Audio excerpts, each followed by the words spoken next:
Begin the card Daf, Mesech Kesuvos Daf, Pei Daled. Begin on the bottom of Pei Gimel Beis, 6 lines up on the bottom of the Yomid. That's the last word on the first of the wide lines, where our Gemara continues explaining the halacha of a previous Mishnah, which spoke about opening up this parak, HaKosev Le'ishtoi.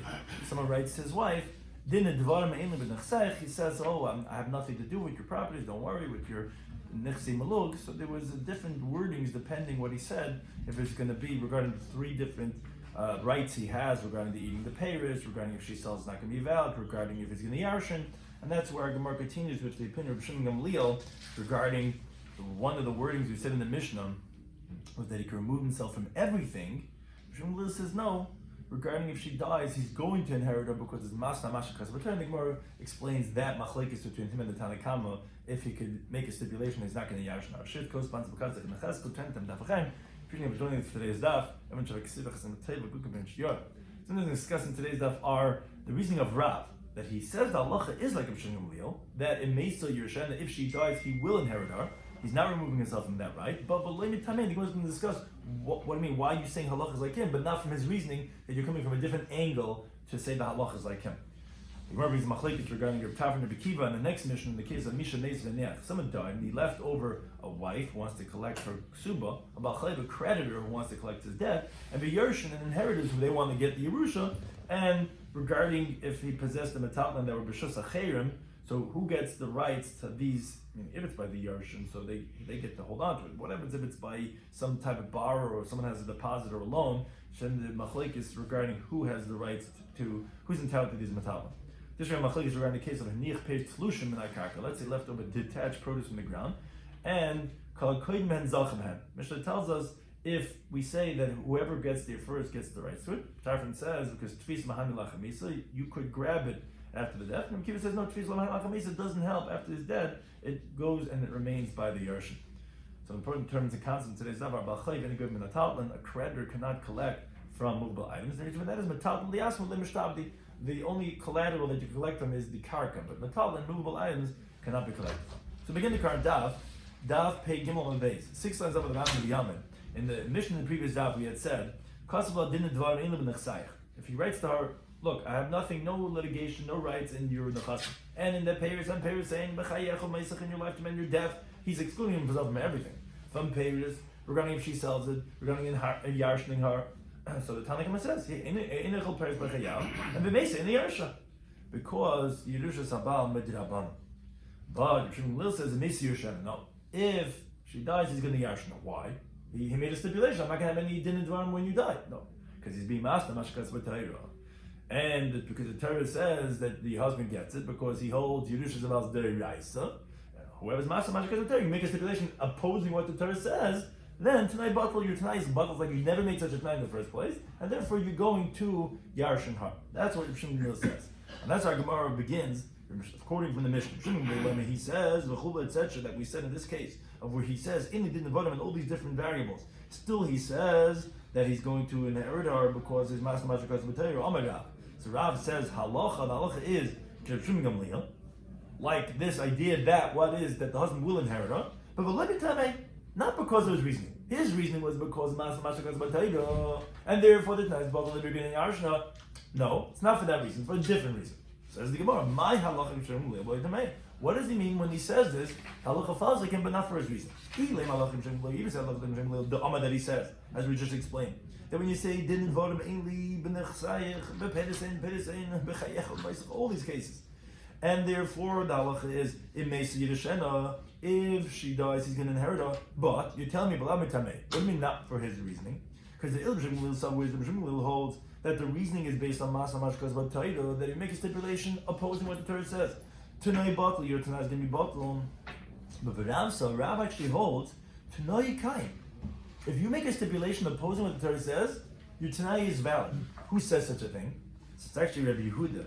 Yehuda and Dafnan Vav told us regarding if someone gets engaged to a woman on the condition that I don't have to give you clothing, I don't have to give you food. So when it comes to monetary cases, the Tanai is actually going to be Kaim. So here also it's monetary. You can make a Tanai on Mashaka's B'Terah. So wait a second. if you hold not like the rationale of Shimon Gamliel, you hold you could be masna like there. So then why exactly would he inherit her? Then why would you say halacha is like a Shimon Gamliel? Because B'Ksav Rav held Yerushas about D'Rabbanan. You're right. He didn't hold that as the Raisi. He holds as rabbinic, and actually B'Chacham also chizik l'Devrayim Yosim Mishal Torah. The rabbis actually made their rabbinic law stronger than biblical law, which the Rashba explains that even though he can himself from the Schos of Paris, but that's only regarding depends if there's an Iker min Torah. Yerusha is mentioned in the Torah. Paris is not mentioned in the Torah. So regarding that, they didn't make a chizik. So therefore, that's what they said. You could be masna, and you remove yourself from Paris, and you remove yourself after she sells it. But regarding it, yarshening it, that you can't remove. Why not? The halacha is going to be Mishum. But not because of because of Torah. You actually could be master because of Torah. It's because actually Yerushalayim is not there. It's actually Rabbanan. And the Rabbanan actually made their law more than biblical law because you have to strengthen it. And therefore that's actually why Rav held that the halacha is going to be like Mishum. But love me tame. But that the Gemara continues on the top of Peidalim et Alf. Says the Gemara, Rav Shnoi Kain. Is that really so that you tell me that Rav holds that if you make a t'nai al mashakatz b'Torah, your t'nai is going to be valid? But says the Gemara, we learn someone says to his friend, look, I'm going to sell you this object. As long as you don't have on me price fraud, which there's a law in the Torah. It says you now go ahead and overcharge a person. I'm going to sell it to you as long as there's no halacha b'ayna on me. So we have a machlekes Rav and Shmuel. Rav Amei says yesh le'ila b'ayna. It does have halacha b'ayna because he's stipulating against what the Torah says about Torah and you cannot make such a stipulation to say that it's not going to be halacha b'ayna. Shmuel Amei says no, there's not going to be halacha b'ayna. No, you made a stipulation. But one thing is we see that Rav holds that there's going to be Aina, even if he made it tonight. I thought you told me Rav holds that when it comes to monetary law, you can be Master Mashakaz B'Torah. How are you telling me that there's going to be Aina if you just explained to me that the reason why he holds, like Rabbi Shloimy Schwartzberg, is V'lo Mitamei, not like his reasoning that Rabbi Shloimy Schwartzberg holds that you cannot be Master, and he holds you could be Master. If you could be Master, then why is there being Aina in this case? So rather the Gemara amends this teaching and says, no. Let me explain it a different way. Halacha Rabbi Shloimy Schwartzberg. What do I mean by that? Because Dama he says, so we're saying the opposite now. The Gemara is going to ask in a moment on this, but the Gemara is saying it differently. Again, the words of Rav was that the Gemara had said that he holds like his halacha, but not mitameh. So we originally explained that the halacha is this halacha that the husband will inherit her. But not for his reasoning, because it's not based on Masma Kazot. Not the Gemara says other way. The Gemara says no. When we say halacha like between Gamliel, it's on that he holds that if you make a stipulation on what the Torah says, your t'nai is going to be batal. Oh, that makes sense to regard what we just said a moment ago. Because Rav holds that if you say it's not going to be Ainah, there will be Ainah. Because you cannot make a t'nai al Mashakas B'Torah. And when we say V'lamed Tamei, not from his reasoning, because the Ilir Shemim Gamliel saw, because he holds Meisa in this halacha of our Mishnah, that if he says, I'm not going to have any din dvarim, not in your parents, not in your chos, not in the yichayim, not in your mace, it's still Yerushana, he's going to inherit her. But Rav Sali holds, no, Meisa la Yerushana. If she dies, he's not going to inherit her. You know why? Because he holds the Yerushas Habal is D'Rabbanan. Oh, and the Chacham actually did not strengthen their halachas like biblical law, and that you could stipulate. So that's what we meant, that he holds its halachas like him, but let me tamei. Meaning, I agree with you, Rabbi Shloimy Schwartzberg, that you cannot be master makash b'Torah. Therefore, if you tell someone, I'm going to sell you this object only if there's not going to be enough, your t'nai is bottle, because you cannot be master. But I don't hold like you in halacha of regarding Mesa Yerushana, because it's rabbinic. And rabbinic, you actually could make it tonight the opposite. Not that they made chizik with Ram Yisrael. No, they didn't make it as strong. And therefore, you could make it. Says the Gemara, but that wording wouldn't make sense. Because don't tell me this is called that he holds the halachas like him, v'lemi tamei. This is exactly the opposite of what you just told me. Hai mi tamei, he holds of his reasoning. He holds you cannot be master mashkazatah. But like Hilchasehu, but he just doesn't hold like the halachas like him regarding the Yerusha, because you could make a stipulation, because you just say that this case is a different case. You hold that it's Yerusha d'Rabbanan, not Yerusha d'Oraisa.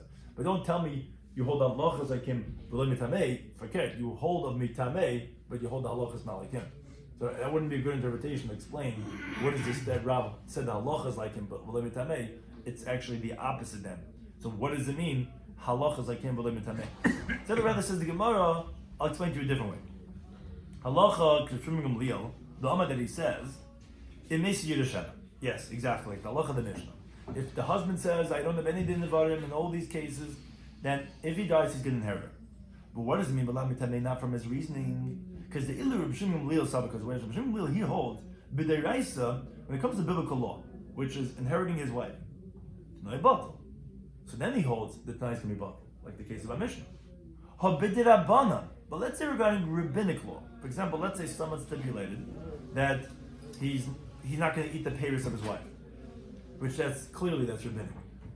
So no, he can't. According to Gamliel, your time would be valid, as he's saying in the Mishnah. He only says in Mesi Yerushalayim, but if regarding the payers not going to eat. B'Rav held afila b'dirabbanan. Even regarding rabbinic law, if he makes a stipulation on the payers, it's also going to be Tanai Batal. Because the Chachamim made a chitzik l'divrayim, just like biblical law. And for sure the Yerusha, which is biblical law. But that's what we meant to say when the Rav says halacha is Kedem Shum Gamliel, but b'lo mitameh. What it means to say is, yes, I agree that halacha is like him Mesi Yerushalayim, but lo mitameh, what do you mean lo mitameh? Because I hold, says Rav, that even for payers, you can make the Tanai is going to be batal. Because even by Rabbanan halacha, they made it just like biblical halacha that you cannot be masa mashakatz b'Torah, even though it's not Torah, it's only rabbinic law. But the Gemara doesn't like this pshat either. Hi, this is kitanei. You tell me you're saying halacha is like b'Shimon Lil, this is kitanei. Rav holds like the reasoning of Shimon that if you make a tanai against what the Torah says, your tanai is going to be batal. And and it's like his halacha that if she dies, you're going to inherit her. It's just that Rav meisehu. You tell me Rav is adding on. Not only does he hold the B'Shim Liz halacha that you cannot be masa mashakot, you can't be masa on what the Rabbanan say. But it's not hilchas b'lo mitameh. It's not like you don't agree with his rationale, you don't agree with his reasoning. You agree with his reasoning. You're just adding on to that. You're saying it's not only a biblical law you cannot make a stipulation, but a rabbinic law. It is only by the Raisa, but it's not b'lo mitameh. The Gemara is saying. The Gemara is saying you're adding on. Like you don't hold of his reasoning. You hold of his reasoning. You're just saying more. You want to say from deductive reasoning, you don't hold it like. Okay, the Gemara doesn't like that. The Gemara says it's not considered b'lo mitameh. So the way this is Gemara, I'll tell you a different shot. Halacha k'b'shum Gamliel, the Amma that he says, as we said in the Mishnah, in Mesi Yerushalayim, that even if you made a k'nai, I'm not going to inherit the wife. No, if she dies, you can inherit her. But b'lo mitameh, what does he mean? Not according to his reasoning, because the Iler B'Shim holds Yedusha Sabal De'iraisa. What's his reasoning? Why does he say if she dies, you can inherit her? Because in the husband's inheritance of the wife, because we learn on the Psukim where it says She'ira, that means the wife, that's biblical. If you make it against what the Torah says, but the Torah says you can inherit, and you say I'm not going to inherit, it's not going to be bought. But Rav held Yerusha about Dirabbanan. He held, no, the husband's inheritance is only rabbinic. The Chacham just strengthened their opinions like biblical law. In other words, he holds like the halacha, but not from the same reasoning. I'm not coming because Masna Mashkas of the Torah. I'm coming because it's rabbinic. And the Rabbanan made it like Lishal Torah, so it's not from the mitameh. It's coming from a different reasoning. And maybe that's what Rav means when he says halacha v'lo mitameh. But says the Gemara, is that really true? Rav holds Yerusha about the Rabbanan, that the husband inherits only rabbinic, but it's not. But we have a Mishnah Masechet B'Charis that says like this. He says, Yerush es ishta. Okay, someone inherits his wife. The halacha is interestingly, Yavzla b'nei mishpacha. Her family gets back what the husband Yarshin in the Yovel year, because all the properties that were ever sold and whatever goes back in the Yovel year. The husband's Yerusha of his wife goes back to her family in Yovel, but v'yinakalim and adamim. But he knocks off from the price, which the assumption of the Gemara originally is, meaning he gives it back to them, but like at a cheaper price. They don't have to pay him full price for the properties that he inherited from his wife. That's the halacha of Mishnah Masechet B'Charis. Now, the Gemara says Bavin, but we had asked on this halacha, how do we understand this halacha? It doesn't make sense. Mike Saba, what does the town hold? If he holds that, because we know there's machlokes if the husband inheritance is biblical or rabbinic. If he holds the husband inheritance is biblical, amayachsid. Why is he giving it back to our family? Yerusha doesn't go back and give like the Gemara says in B'Charis on the base and the base. If a son inherits, doesn't give it back to the family and then they redivide. No, it continues. You had Yerusha, you're done. So why would he have to give back to our family? And we did Abbanan, and if you hold that the husband inherits only rabbinic, that is according to biblical law, the husband has no rights in this property. So why are they paying him for the properties they inherit from the wife. Biblically, he has no rights to this property. Rabbinically, they give it to him. But that's just like a mechira, so you give it back without any money. What's this money that they're giving him? So the Gemara says, Amar Rav, and this is very important, it's Rav, because we're asking from Rav. Rav had said, this is a very specific case. Really, the husband inheritance is biblical. And of course he's going to keep it. He's not giving back to our family in every year. What are we saying that he gives it back? Is in the Yerusha that he inherited from his wife was the basic kfaris.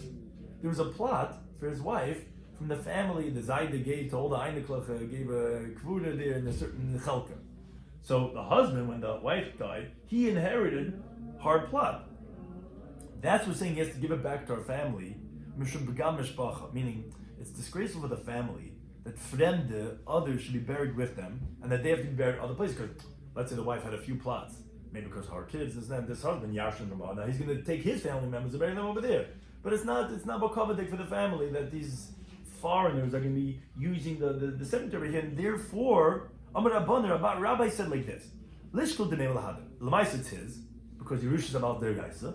Rabbinically, we're going to say, let's pay him the money, because it's really his, and he has to give it back to the family. So then the question is, wait, why is he charging a cheaper price? Why is he knocking off in the price? This is biblically his. You told me he yarshins. Rabbinically, we make him give it back to the family. So why is he charging less? Oh, that's Demei Kever Ishtar. That's the value of his wife's burial plot, where he has an obligation to bury her. We know he has to kavur asa. He's one of the things he's obligated to do for her. That's what we're saying, that he's charging less. That's what the Mishnah means in B'chayr.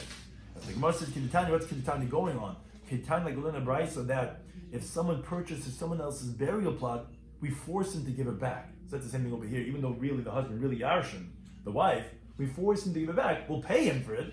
We'll charge a little less because he has obligation to bury his wife, so he can't charge the family for that plot. But all the plots we'll pay him because biblically it's his. But we force him to sell it back. As the Brisa teaches, if someone someone's desperate, someone's on his last dollar, and he bought himself a school of Ashiris, it looks like it didn't work, or for Arichizam, which it did work, and he sells his plot. Someone has in Har Menucha, someone has somewhere, and B'derech Kibbur with a way to get there.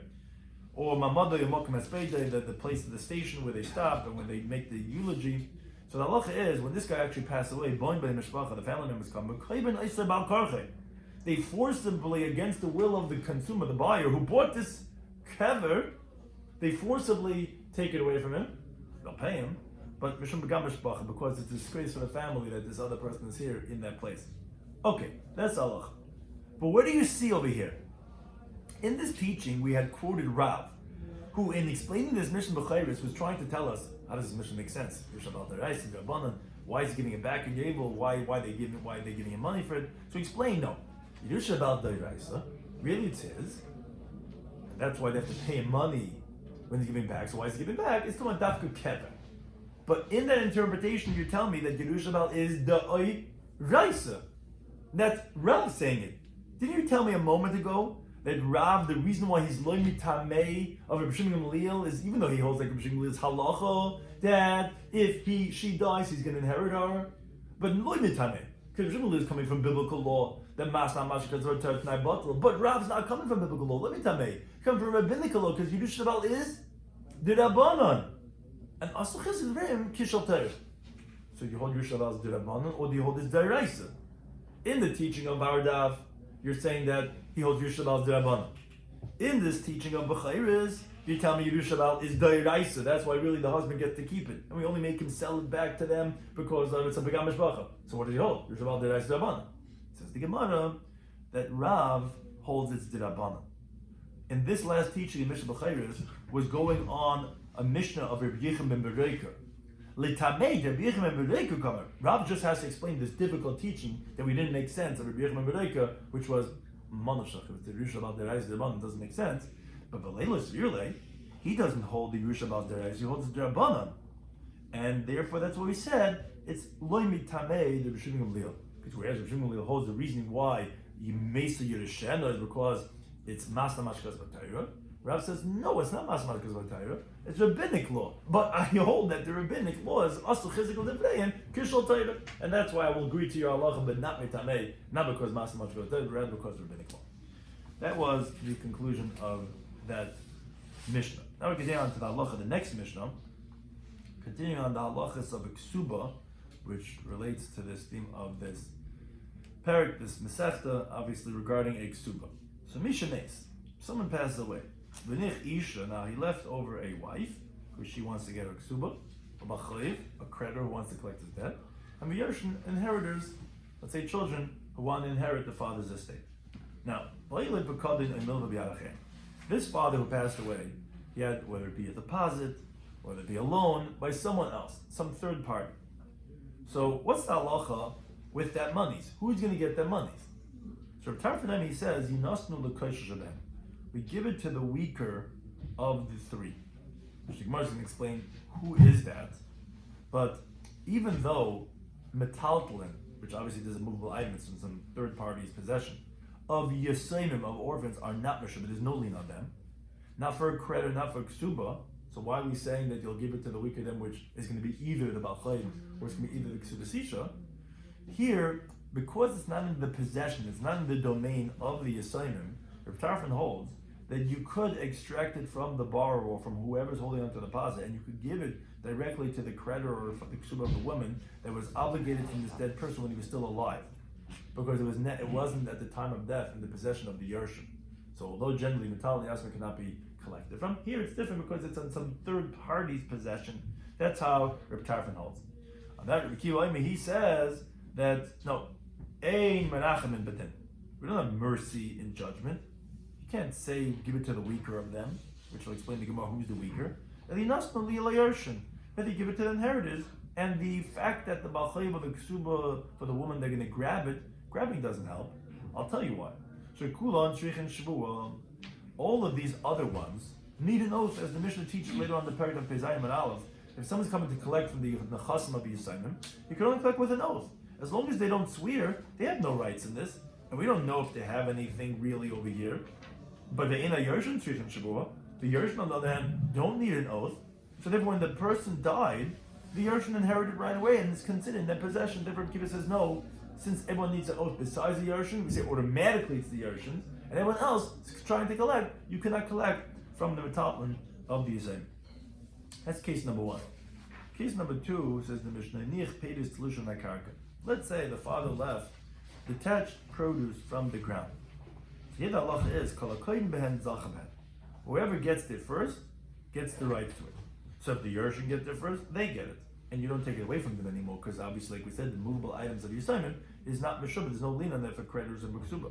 But if let's say one of the other parties, the woman or the lender, get there first, they're going to have the rights to it, because Reb Tarfon holds the tfisa, grabbing it after death of the balchayiv, is effective if the Yisayim weren't zeichen it yet, and therefore they could also get it.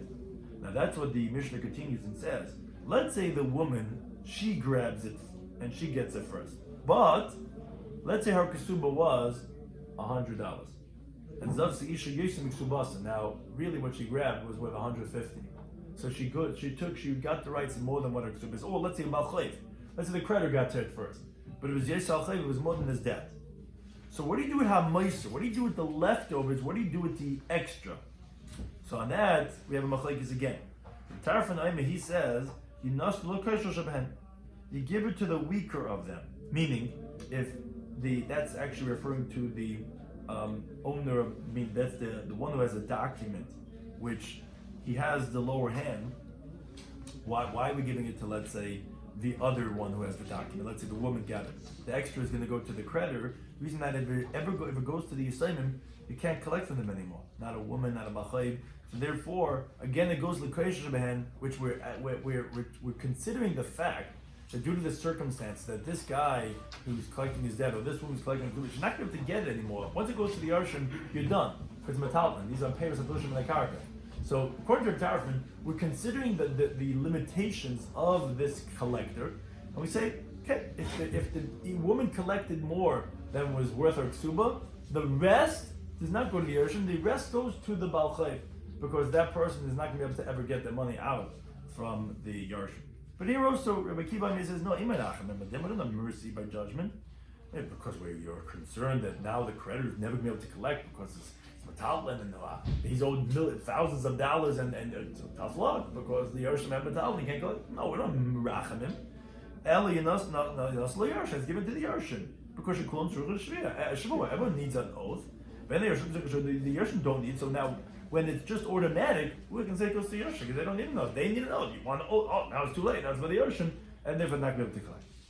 Now, regarding the first case of the Mishnah, the Gemara asks, we said that if someone died and he left over a woman of a chayiv and Yersha, and he had a pakadin or a milva b'adachem, we said two cases, a deposit or a loan. So the Gemara asks, Lama the Mishnah milva, why do you have to say the case of a loan? Lama the Mishnah pakadin, why do you have to say the case of a deposit? Similarly, it's the same idea, loan, deposit, some money with some other person. Why are you saying two cases? So the Gemara Tzricha was necessary. You know why? Ditan and milva, had you said the case of a loan? Yeah. Maybe over there, but how come Reb Tarfon says that does not go to the Yarshin, it will go to the weaker of the two, which we're going to shortly explain who that is. A loan is unique, that when you lend someone money, it's meant to be spent to be used. So it's not here anymore, so it's lacking collection, because it's not extant, it has to be produced by the debtor. So that's why Tarfon says, okay, there's no money over here, you can't say it's in the possession of either son. What's in their possession? What? The father's money? Father's money is gone. It's used up, burnt a long time ago. Now the guy owes the money, so again he'll give a location back. But the Bekadin needs to be anybody deposit where it's over here, wherever it is, it's really owned by the father and now by his Yarshim. Oh, and I would say maybe Reb Tarfon would agree to Kiv in that case that it would go to the Yarshim and it wouldn't go to the Kashas around. Therefore, you have to say the case of Bekadin also. Now, Vitan of Ha, had you said in the case of Bekadin, I would say maybe maybe the Rebbe Kiva says it goes to the Yarshim because it's here. So wherever it is, it's the Yarshim. Abahach, by the case of a loan, I would say agrees to Rebbe Tarfon that it wouldn't go to the Yarshim because it wouldn't be Yarshim. There's no money over here. So it's in luft. Yeah, and saying that never you would give a legashment. Particularly, we have to say both those cases. Okay, but now what does it mean when Rebbe Tarfon says Yinas l'koishavet? He says when you have this deposit of this loan, and or the case of the Sefer of our Mishnah regarding when you had paid solution and someone grabbed it and then you have the leftovers, we said, who's the weaker claimant? So we have two interpretations, my L'Koishel. Rabbi Yisrael Reb Chanina, he says, L'Koishel Shebaroya, the one with the weaker proof, meaning the one that his document, which is the proof of collection, is a later date, which that person will never be able to collect from those lekuchas that were before him. So that person, we have compassion on that person. This person is really going to be fakrich. This person is really never going to get an opportunity to collect. So here we have an opportunity where it's like almost like, unclaimed funds. We'll give it to this later person because anyways, this guy's never going to collect his money. It's not fair for him. So he's going to get the one that we're going to give it to. But Rabbi Yechonam, he says, no, it means the Kesuvos Isha. The one who's called the weaker one is automatically, whether she has the earlier date, the later date, doesn't make a difference, is the woman. Because it's not the way of a woman to try to go with collections on the estate of her late husband and to try to find where he has karka and all these different things, and therefore she's the weaker one. And the reason why we're instituting this is mishum chinam, that the men should find favor in the eyes of the women, that they should get married to them, so they shouldn't be worried to say, I'm going to lose my ksuba. If she knows that, no, don't worry, if there's ever any unclaimed funds, any third-party monies, you're going to get it, then the women are going to be more willing to get married.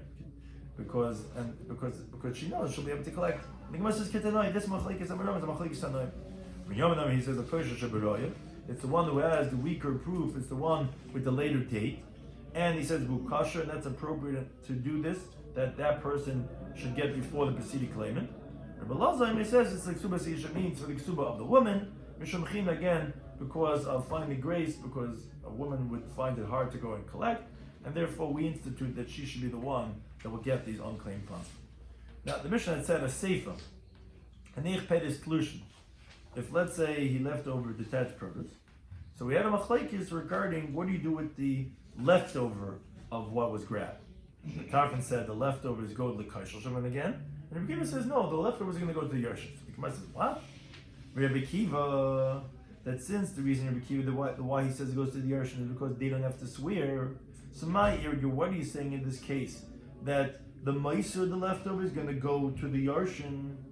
But what do you mean? Even if the woman for a Ksuba grabbed it, or even if the Balchayt grabbed it, why does that person ever be Zeich in the first place? Kula none of the Yarshim have it. All of it should go to the Yarshim. because the Yerushin was there for the moment of the death of their father, because and the Nichsis and whoever's grabbing now is grabbing for the Nichsim of the assignment. So what are you saying? The Maisa, the leftover that she grabbed more than what she was owed, or what more than he was owed. And that goes to Yerushin? No, the whole thing goes to Yerushin. Automatically it's theirs. So the Gemara says, you're right. Rabbi Kiva holds all of it goes to the Yerushin. But I done Rabbi Tarfon, since Rabbi Tarfon in his halacha was talking about the Meister, the excess. So Rabbi Kiva responded to him also with the case that he was talking about. Tana Iyu and Nama Meister. Rabbi Kiva also then mentioned about the excess. But the truth is, of course, all of it he holds that even if anyone grabs, we're going to remove it from that person, whether it be Bachag, whether it be the Isha or Tzuba, they have no rights to this. It's already automatically that of the Yerushin. He just kept the format of Rabbi Tarfon. But then the Gemara continues on the base and says, is that really so? Rabbi Kiva Tzvis Lemahani Klau? The Gemara is asking a question. That he holds that if one of the parties grab, it's not going to be effective at all. So now the Gemara differentiates and says, Omar Dov Amar of Nachman. He says, it will be effective if B'hushatafis Michayim. If the woman, for example, or the creditor, when this man is still alive, this was the tradition that Rav Nachman had from his Rebbe, that then Rabbi Kiva would agree that if you grab it then, it's going to be effective. Only problem is once he's dead. Once he's dead, it's already the assignment automatically because they don't need a shmur and they need a shmur. And then you grab it from the assignment. But if you grab it when it's still alive, then yes, it would be effective. Now the Gemara continues, and regarding the other opinion of Tarfon, that regarding these peiros solution, we had if the produce was detached at the moment of death. Rabbi Tarfon said that the Yerushin don't merit it. Rather, whoever gets there first gets it. So the Gemara says, so the Matchi Heicha, where exactly is this placed that you're telling me it's not considered automatically the Yerushin's? Because if it was, like it sounds like Peiros Makarka in the Karka, so that's in the possession. So automatically a person's property acquires for him, it wouldn't for sure, but there makes sense that these other people could grab it. So where is it that you tell me that the others could grab it and call a Kohen Ben Zalfa? So Rabbi Shloimy Schwartzberg, they both say it's piled up and it's placed in the public domain. So just Rab, no one has rights to this area. No one has anything being safe with them. So that's where the others can grab it. Of the Simta, but it's let's say on the corner near the public domain, where people who want to do business one with the other in the street, they want to talk calmly with some settled thoughts, so they go to the sides of the streets. That Rabbi Tarfon didn't say whoever gets there first gets it, because since the Simta is a place that's appropriate to make a king, and like the Gemara says in Baba Basa that they pay Dalma base, that Meshicha is kind over there, although it's not kinda according to the Mandam of Bishas Rabbim, that it won't be kinda. That is not a Makam Hefker if it's in the Simta, and therefore the Yerushin acquire at the moment of the death, and whoever's going to be machzik over there is like a machzik in their house of the Yerushin.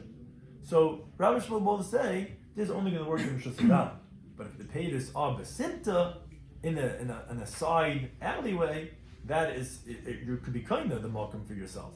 So that the Yerushin automatically are kinda from their father, and therefore whoever's grabbing 2 minutes later after they hear about the death, you get on the WhatsApp and you see the person number from BDE, and then they quickly grab it. It's too late already. It's already the Yerushin from the symptom. That's what Rabbi Shmuel. But they both hold no, I feel the symptom. No, obviously in their property, not. But even the symptom is still not considered their property. And if one of the balichayvis, or the woman goes and quickly grabs, she remembers that the husband left the car on that street. She quickly grabs the car, so to get it, yes, you could be according to Rabbi Tarfon, you could be typhus because it's not automatic. That's what Machlekes regarding was on the side street. Could he grab his Jaguar? Then before the Yerushin get it, that would be the Machlekes between Rabbi Shmuel and Rabbi Shloimy. Now, the Gemara brings a story that done Dainik Rabbi Tarfon. There were certain judges that adjudicate a case like Rabbi Tarfon, meaning that a creditor came along and grabbed this guy's car from the street and took it away because he was owed all this money, which was like a tarfin that you could be typhus la'achamisa. The Hadri Shlokish lived in Abid. Shlokish went and he made him undo this case. Why? Rashi tells us Shlokish held like Rabbi Kiva, which we said doesn't help to grab la'achamisa. The Yerushin automatically is theirs. I don't care where it is. It's only according to Rabbi Tarfon. But if you grab Mechayim, fine. The guy was still alive, he was having a heart attack, he quickly jumped in his car, maybe. But if he's already dead, it's already the Yerushin, because they don't need a shmur, everyone else needs a shmur. So therefore, Shlokish made the judges undo this case, give the car back to the Yerushin. So I'm like, Shlokish, wait a second. a sisa, you're making the words of Rabbi Kiva as if they're kishal ter, as if it's like halacha mashmasina, that you're making a court that already passed in the case to undo their judgment. Meaning, it's enough for us that lekatchila initially, yes, we would say halachas are Rabbi Kiva, but once dayan already paskin, like Rabbi Tarfon, we shouldn't undo their halachic ruling and make them give it back to the Yarshan. So that was what Rabbi Yochanan responded to Rish Lakish. So the Gemara says, it tries to explain what is their machlekes. Let's say what their disagreement is as follows. The Mar Savar, Rish Lakish held, Tobit Var Mishnah. If you make an error in what's a Mishnaic teaching, because we hold halachas like Rabbi Kiva, where he disagrees with another Tana, where here it's Rabbi Tarfon against Rabbi Kiva. Now, as Rashi points out, although this is not explicitly a Mishnah, it's just a Maroig teaching that the Gemara says in Sanhedrin of Lamagimel with Aleph, that we hold that halacha is like Rabbi Kiva mechaveirah, but still chayzik, you have to undo it. Why? Because the Gemara tells over there that even if it's a mistake in a teaching like Rabbi Shmuel, since it's so well known, so that would also be considered Tobit Var Mishnah. So even though it's not a Mishnah, it's really a Maroig, but it's the same idea. So Rish Lakish held, yeah, it's Tobit Var Mishnah, and chayzik, you have to undo it. But in Marsa Rabbi Yochanan held, no. Tobit Var Mishnah, if you make a mistake in Mishnah teaching, ain't a chayzik. You made a mistake in what it says in the Torah, fine. But in what from a Mishnah teaching, you're not going to do. Seemingly, that's what they're disagreeing about. Says Gemara, not necessarily. You could say the cool according to everyone, Tobit Var Mishnah chayzik. If you make a mistake in Mishnah teaching, you have to undo it. So then the question is, Rish Lakish makes sense. What's with Rabbi Yochanan? No, what they're disagreeing about is that Marsa Rabbi Yochanan held halacha Rabbi Kiva mechaveiroi. When do we say halacha Rabbi Kiva, which is halacha like a Mishnah? Let's say you're saying it's like a Tobit Var Mishnah. Is only when he disagrees with his colleague. Limit, I believe. Rabbi Tarfon was his Rebbe. When Rabbi Kiva disagrees with Rabbi Tarfon, we don't say halacha Rabbi Kiva. So Rabbi Yochanan says, what are you talking about? It even if we'll say halacha Rabbi Kiva, that's not the halacha that's like Rabbi Kiva. So therefore, you're not going to do it. It's a master. Rish Lakish no halacha v'lo merabbai. Halacha Rabbi Kiva doesn't make it even disagreeing with his Rebbe, and therefore it's Tobit Var Mishnah, and then you have to undo it. That's one approach. The by saying one, you can say another approach to kulam halacha Rabbi Kiva mechaveir lo merabbai. Everyone knows halacha like Rabbi Kiva from his colleague and not from his Rebbe. So if that's the case, how do you understand Rish Lakish? Because Rabbi Tarfon, seemingly as we explained, was his Rebbe. So why are you saying it's a Tobit Var Mishnah? We don't say halacha like Rabbi Kiva. Says Gemara, no, that's the machlekes. This is the machlekes that Mars Rabbi Yochanan had Rabbi Tarfon Rabbi Haba. It was his Rebbe. So his Rebbe, we don't say the halacha like Rabbi Kiva over there, and therefore you wouldn't undo what the judges did like Rabbi Tarfon. Mars Rabbi Shlokish had Chaveda Habi was his colleague. Since his colleague, halacha like Rabbi Kiva. That's how it's about the Mishnah. So by Mishnah, you have to undo the case. Then you have to give it back to the Yarshan. Everybody said another approach you could say is no. The Kulam according to everyone Chaveda Habi, he was his colleague, not his Rebbe. Wait a second, if it was his colleague, not his Rebbe, so halacha is like Rabbi Kiva, so then how do you understand Rabbi Yochanan? You should say it's a Tobit Var Mishnah, it should be chayzer. So it says Gemara, what they're disagreeing about is Marsa Rish Lakish halacha idma. Meaning, the words were said, halacha is like Rabbi Kiva from his Chaveda. So that's halacha like it's almost like a Var Mishnah, and therefore you made a mistake, you have to undo it. Marsa Rabbi Yochanan held no matin idmar. That means we're inclined initially that the ruling should be like Rabbi Kiva. But we never said the words halacha Rabbi Kiva mechaveda. So therefore, if you do like a different opinion, we're not going to make you undo it, because matin means we're inclined, but not that we're saying that's halacha. And therefore, that was a few different interpretations how to understand this machlekes Rabbi Shloimy Schwartzberg regarding the judges that did like Rabbi Tarfon, if we're going to make them undo it and give it back to the Yerushim or not. Now the Gemara brings another story. Again, with Rabbi Shloimy Schwartzberg regarding this halacha, the relative of Rabbi Yochanan, who was a creditor, Tav is part of the Yasmin Rasidma. So his debtor died, and that debtor left a cow. There was a cow of the orphans on it from a simta, some alleyway. So the relative of Rabbi Yochanan went and grabbed it to take it to collect his debt. So let's come to Rabbi Yochanan. They came from Rabbi Yochanan and their karv, their relative. Amalu said to them, Shabbat Tefsatua. Very good, you chab very well, because if you remember, we said that Rabbi Yochanan and Shlokish both hold that the halacha of Rabbi Tarfon is afilim asimta. So even though it was an alleyway, if the Yerushim didn't get it yet, you could collect, which is like Rabbi Tarfon. The problem is the Sula came into Rabbi Shimon Lakish, but then they came in front of Shimon Lakish. Amlu said to them, Zila Hadid. I don't know why they went to Shlokish after they heard from Rabbi Yochanan. They went to Shlokish and he said, give it back. Why? Because like Rashi explains. He holds like Rabbi Kiva. which if you grabbed it after the person died, it's nothing. You can't do that anymore. So Rabbi Yochanan came back in front of Rabbi Yochanan. Amalahu, he said to them, Ma'asa, what could I do? Because Shekenegdi, someone that's my opponent, that's equal to me, Chalkala is disagreeing with me, and what can I say? This is what he holds. And he holds that you have to undo it and give it back to them. Right. Yeah, that's what it would sound like. So meaning what? That he's negated of. We find many times Rabbi Yochanan is telling his relatives what to do. So the Gemara brings another story. Who Bakra the Yasmi? There was a guardian of the animals of orphans. The Tafsi Toidimene, a creditor of the dead person, came along and grabbed it from the house of the Shayn. The creditor was saying, I grabbed it when he was still alive. So what he was saying essentially was that even if you can say Allah Kiva, that you only grab it when he's alive. I grabbed it when he was still alive. I heard he was just being taken then and he was still alive then. Bakram says, no, the guy already passed away, expired. You took it at 11:03. At 11:01, they already pronounced him dead. So he took it after he was dead. So Amalei said to the guardian of the animals, he says, do you have witnesses that he grabbed it? Amalei says, no, I just saw myself, my own two eyes. Amalei says, if that's the case, migui. He has a migui, which is a claim that you could buttress and make a benefit for what you're saying. Since if he wants, he could say, I had bought this. No, and no one could refute that, besides you. Yochanan could also say, I took it also when I was still alive, when he was still alive. So therefore, Migu said he could say, look, what am I doing with this? Why do I have it by me? I bought it. And he could make such a claim because why am I having it? So therefore, if he's saying that he took it, and he's saying I'm took it Mechayim, we should believe him when he's saying that too. He says to him, well, wait a second, how do they have such a Migu? But Amar Shalgish says, Hagoidris is Talmudic wording for small livestock. Because the pasuk in the middle of the base says Gidru is sign that they're in a pen of sheep, so that's where the word get like a geder, so they're penned in. So it's small livestock. Einlen chazaka, they don't have a chazaka, meaning if someone is in possession of them, he cannot say that I bought them. Because no, maybe he found them wandering and he took it into his house, because these types of animals, they're always wandering in the field. So what are you telling me as a migui that if you wanted to go to Zelukukhabiyot, you don't have no migui? You can't say someone else's sheep is yours because what am I doing? Because that usually have a migui. You say, well, why am I wearing this jacket? I'm wearing it because I bought this. Even though it was yours yesterday, if I'm wearing it, it's mine, and I can say I bought it. You can't say the same thing for sheep. So what are you telling me the reason why you believe him to say that he grabbed it mechayim because you could have said I bought it? You can't say that. You don't have no such chazaka, so therefore you don't have a migui. So why are we believing him that he says you take a mechayim and not lachem misa?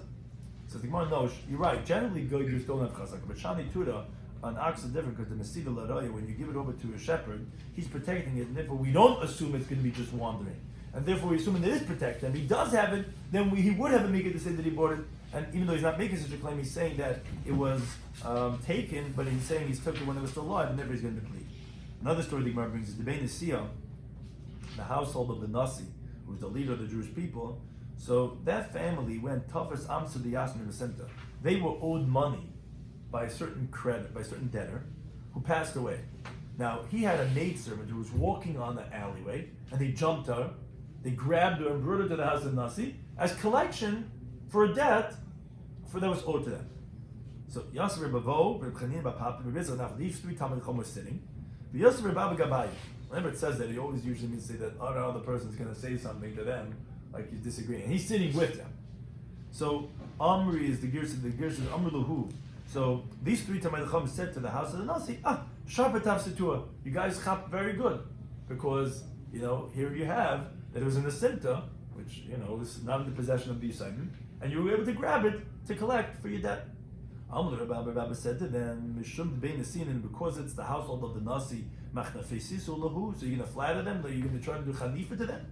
But we had a story where the judges went and did the judgment like Reb Tarfon, which is this halacha of trying to grab lachamisa. V'hadrish lakish u'diminayim. Shakish made them back out from that because you cannot grab lachamisa because halacha is like a mekiva. And what are you telling them that they did? They chopped well. You cannot grab la'achar misa. Another story brings the Gemara. Yemer b'chashum. That was his name. Of a masik beizuz v'hu gavru. So he was trying to collect money by a certain person. Finally, Shacham, that borrower passed away. Now B'Shavik Arva, he left over a yacht. The guy never paid anyone back, but he had this nice yacht. And so Amalei, so Yemer said, L'shluchet, to his agent, do me a favor, quick. This guy owes me $50,000 left over this nice yacht in the bay. Zil Tavsin Allah, go grab that yacht for me so I can go and collect my debt. So Zil Tavsin went and he grabbed it.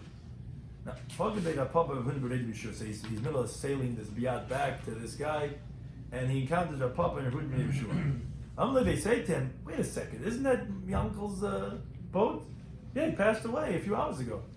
So what are you doing with it? He says, I'm taking it for my master, the guy who sent me, my friend. He says, chap it because I told him I'm anyways passing the area. He said, chap it because he owes me money. He says, Melita said, no, I'll tell you about chayv. You're grabbing for a creditor where it's a liability for other people because there's many other debtors, and you're grabbing for someone else. No, Rabbi Shloimy says if you have an agent that's grabbing movable items of a borrower for the purposes of l'bachlei for a creditor, if it's b'makom shchabachem where it's a liability for others, where other creditors are going to lose out because he's grabbing his content of hey and now you don't acquire it because you don't have the ability to cause a bad for one person to make it good for another person. The guy himself could grab, but you as a third party cannot do a schus for one person, that's going to be a chay for another person. So actually the story continues, Tafsi Inu. They were actually creditors too. So they said, you get off the boat, and they started grabbing the boat because they were the creditors themselves. That you're allowed to do, but you can't be a shliach for someone else. Now, so there were these two Talmidei Chachamim. Rav Papa Mimlas Maluchi, what he was doing is that he was taking the oars and he was trying to move the boat with the oars. He was sailing the boat. He was pulling it with the ropes. He was trying to pull it. Each one was trying to do his chazaka on the boat. This master said, I acquire the whole boat because my conducting of the boat is a stronger way of sailing it than you. Marama says, no, I acquire the whole thing, I'm pulling it, I'm doing Mashiach. Each one was trying to say he's doing a better kinyan. Now, Pagabud of Pinchas Ba'ami. Now, the third time of the Talmud Chacham, Pinchas Ba'ami was passing by. Amalu said to them, you guys got it all wrong. Rav Shmuel Damatabayu, they both said, we quoted on the previous Amid, this halacha that you could grab it, la'achamisa, is which is the bur in the menachem rishus harabim. Again, not like the way Rabbi Yochanan Shlakish said. It's only if it's piled up and it's placed in rishus harabim, not from a simta. Here you guys are taking it from where it's parked over here. That's a simta. It's meaning it's only if it's in rishus harabim. So what are you doing grabbing it from the side? So on that Amr, the gear says Amrulay should be the girsa. That we didn't find this boat at the edge of the river, which is like a simta, where it's like on the side. Rather, ananami us also mecharifusa de nahara tefesma. We grabbed it where it was going in the middle of the river, where all the boats go over there, and that's like a rishus harabim, where that's like the streets where the boats are. That's where we found the boat, and then that's taking it from rishus harabim, where you could go ahead and grab it. That's where it was when he died. Also coming to Rabbi, they came from the Rava. Like he said, I was pulling it. He says, I was sailing it. Amlu, he said to them, Koki chivri, white geese, because they were elderly people. Meshalchi glima de inshi, you strip people from their clothing. Meaning, here you are trying to grab away from the Simon. Hacham Reb Nachman. This Reb Nachman says, we don't pass him like Reb Tarfon. Who should tafsa mechayim? It's only if you grab it when he's still alive, which is like a Kiva. Therefore, it's not going to work at all anyway here. Here it was talking about when they were already dead, and therefore it's not going to help. Even if you're grabbing it from a Shosar Rabin, we don't pass him time, we're not going to be Kiva. Everyone should become like the Kuki Chivri, the white geese. They'll be white, but all our, if it's red like sin, we should have all like white.